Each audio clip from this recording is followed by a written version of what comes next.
we have to keep the momentum going. Are you overwhelmed in a positive way or a more, anxiety driven way at that point though?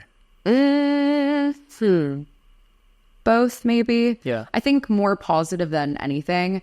And maybe feeling a little bit of, I don't know, vindication of some sort, because I feel like, and again, this comes back to my self-awareness piece, but part of me has always felt like I've wanted to prove my dad wrong in a weird way. Right. And that goes back to, he did some pretty nasty, terrible things that no parent would ever do to their child.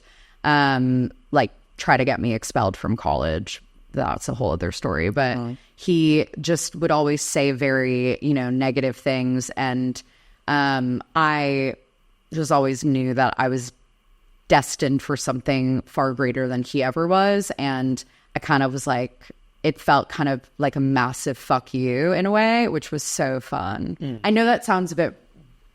I honestly think the pettiness that someone might say I think is the biggest driver, because I've had that before. Like when you just being able to say fuck you to something or someone, I think is like the best thing ever. Yeah. So I get it 100%. Yeah. Because that stuff it does matter. And you shouldn't care and you shouldn't listen. It's the past and all that kind of stuff. But it does, it's nice. It's like what a lot of the drive comes from. And I also think, going on national television and admitting that I have ADHD and anxiety, it wasn't something I initially felt comfortable with for some reason. Right.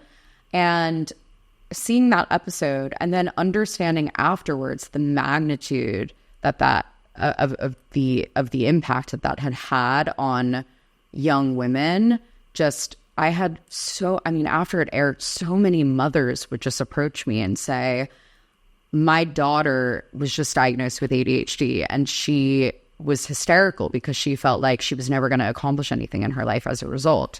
And I showed her your video where you're admitting that you have ADHD on national television. And it has given her so much hope and confidence for her future.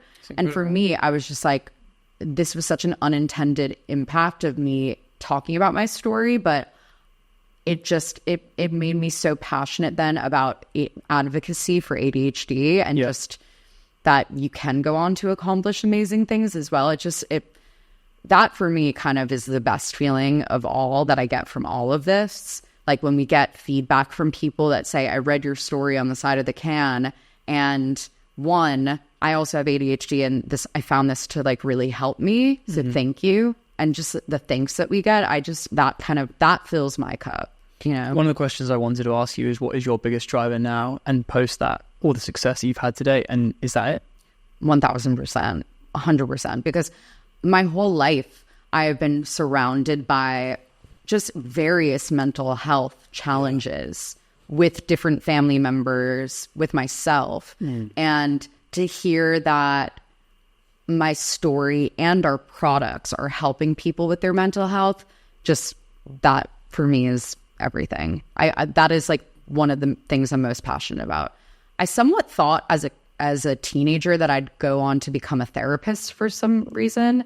And I feel like I, in a way, have somewhat accomplished that goal because I speak to so many people at events and they just kind of pour their hearts out to me. And